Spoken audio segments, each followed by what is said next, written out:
Hello brothers and sisters, welcome to another episode here on Dangerous African Confessions HD. In this episode, we have a story from one of our sisters, who shares with us her life story, and how she was tricked into recruiting girls for a pastor to use them for rituals. She said that she wants her story to be out there so people might be aware of what really is going on in these end times, where pastors are doing all manner of things to be powerful. In this confession, our sister tells us about how she met this pastor and the reason why she got involved in all that which led her into serious trouble with police. She reveals more about how these pastors uses different approaches to lure young people into falling victims of their own selfish interest. She says that she feels bad about knowing very well that she brought the girls into knowing the pastor and that led them into facing whatever they faced. Again, she says she do not sleep at night, because whenever she closes her eyes, she sees the face of the young lady that died as a result of her involvement with the pastor. Without taking much of your time, let us go and listen to her story. Don't forget to please subscribe, share and like our videos. Kindly hit the notification bell so you will be the first to get notification to our videos when we upload. Hello brother, thank you for giving me this opportunity to share with you and your listeners. I am a lady in my early 30s, who is someone that do love to be in the church. I came to see the work associated with the church as my everything. And so, anything that has to do with the church, you will see me participating. That was practically my life, before everything changed for me. I have lost it all, and I don't even know how to begin to tell you everything. The pain and guilt of knowing that I have been a part of putting innocent people in a place where they do not belong. We had moved from where we lived to a different location. And for that matter, I could no longer go to where I used to worship, because the distance from where I was now staying to the church was really far. And so, I joined a different church in our area. But when my old church is organizing programs, I do visit my stepsister, who lived around that area, so that I can take part in the program. So, I started going to church in this new church, and everything seemed to be well and perfect. The pastor, though, was young, unlike where I used to worship. But then, he really do preach the gospel well. He will tell you just as it is for you to understand the Bible. One thing about him was that he loved to teach about how one can maximize his or her own ways to make it in life. He normally teach practical skills of making it alongside the gospel. And to be honest, I love the way he do that. And so, I became so much involved in the church, just like I was at my first church.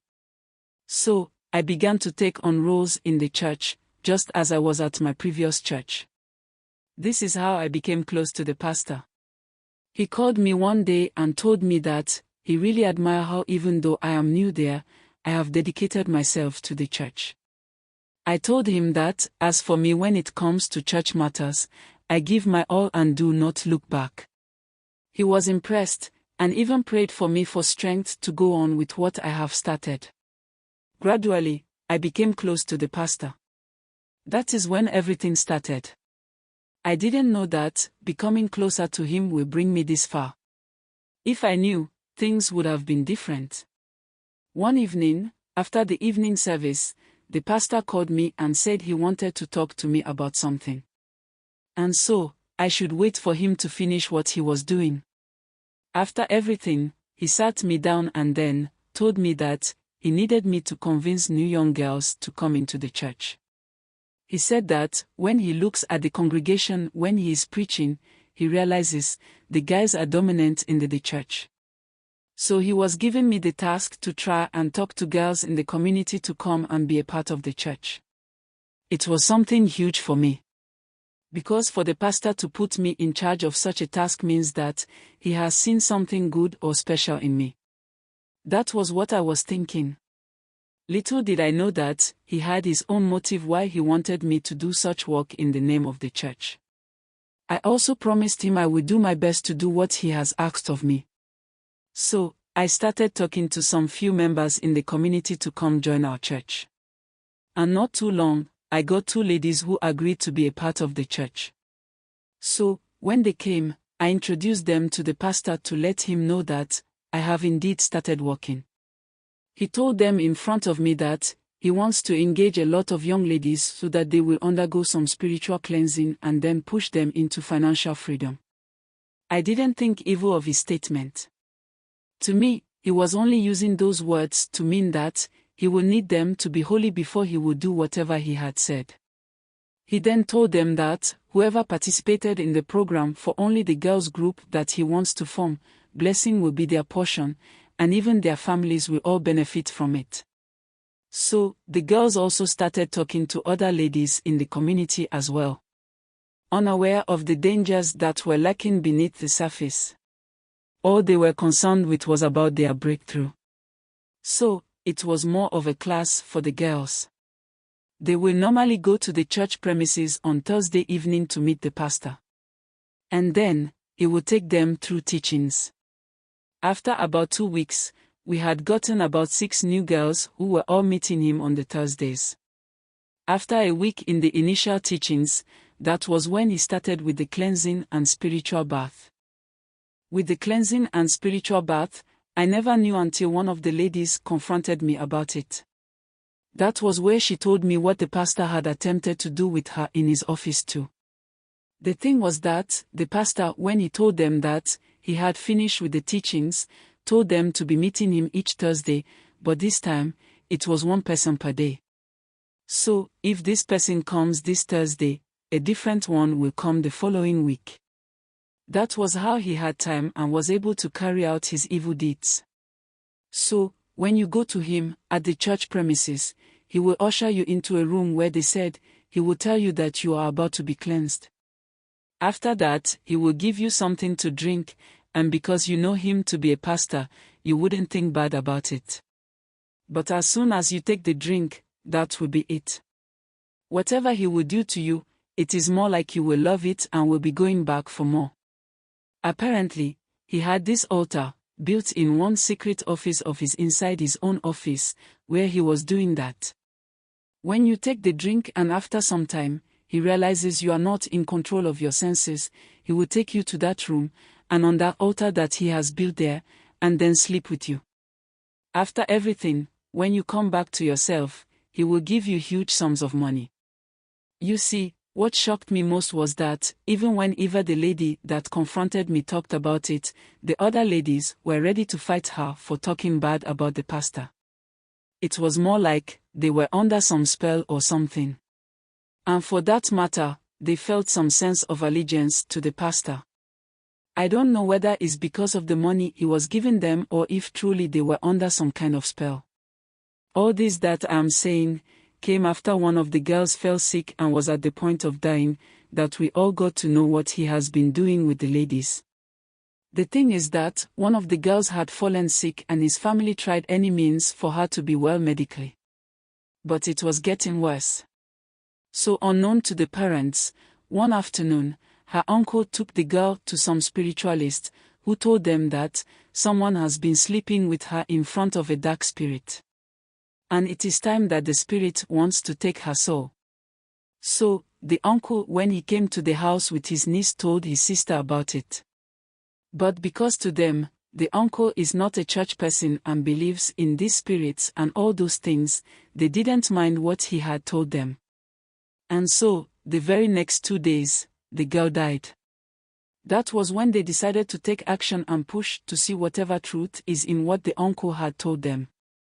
So, when the rumor started circulating about the death of the girl and its connection to the pastor, that was when the other girl, Eva, confronted me. So it was more like, she was confirming what the rumors were saying. So Eva had told me that, when she went into his office, and he wanted to give her the drink, he told him that she will not drink it, but will later take it. She explains that she didn't know why she felt the need not to drink it. She said, she really felt the urge not to drink it, and also did put it inside her bag promising to drink it.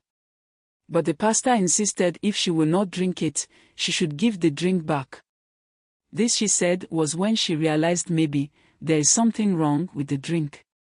Because why would you give something to your member and ask her to drink, and when she decides to drink it later, you tell her to give it back if she was not going to drink it right there?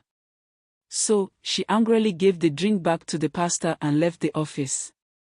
But judging from his actions, she said she knew he was up to something.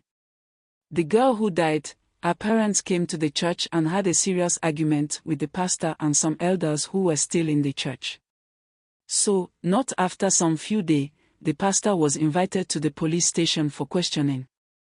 I was also called, because information was directing towards me that I convinced the girls to come to the church and thereby introducing them to the pastor. So to them, I must have been a part of his evil plans. So, I was invited and I went to the police station. The painful thing is that I was detained and was put behind bars. It was when Eva had come to talk about her encounter with me and the pastor that they realized I was not a part of the whole thing. I told them that I was only tasked to talk to people to come and be a part of the church, and that was just what I did. So after careful consideration, I was set free.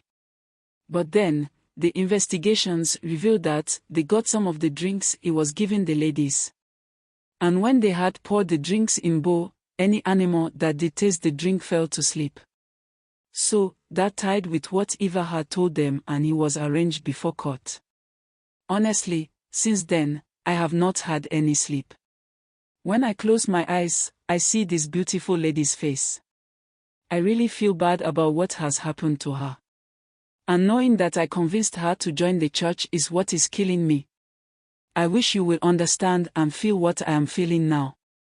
I just hope that someone finds wisdom and a lesson in my story. Don't forget to please subscribe, share and like our videos. Kindly hit the notification bell so you will be the first to get notification to our videos when we upload. Like I always say, these are not just stories for story's sake. They are meant for us not to make these mistakes our brothers and sisters are making. That's why we share these stories with you. After listening to this story, I will say that life indeed is something that no one can predict. And you can't even seem to understand what life is all about. I honestly wish the youth of these days will listen to advice. Money is important in human life, but money is not everything. I honestly think that this generation are making the love of having money leading them to make some decisions that always goes against them in the very life that they are living. I just feel bad for this lady that lost her life and even to the rest of them that had been through that rituals. She didn't tell us about them much, but I just pray nothing bad happens. And to our sister who thought she was doing the Lord's work, I feel your pain.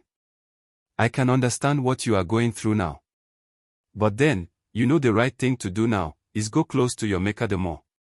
And ask for forgiveness, and if better, go to the girl's family and ask them to forgive you because you didn't know that asking her to join the church will result into that. And again, try and forgive yourself, because until you do that, you will still be in that lower dimension. You need to rise above everything and push yourself back up. You have a purpose, please do search for your purpose and diligently follow your purpose in life. I pray that we learn from some of these stories and live a better life. If not for anything at all, it pays to live a decent and better life.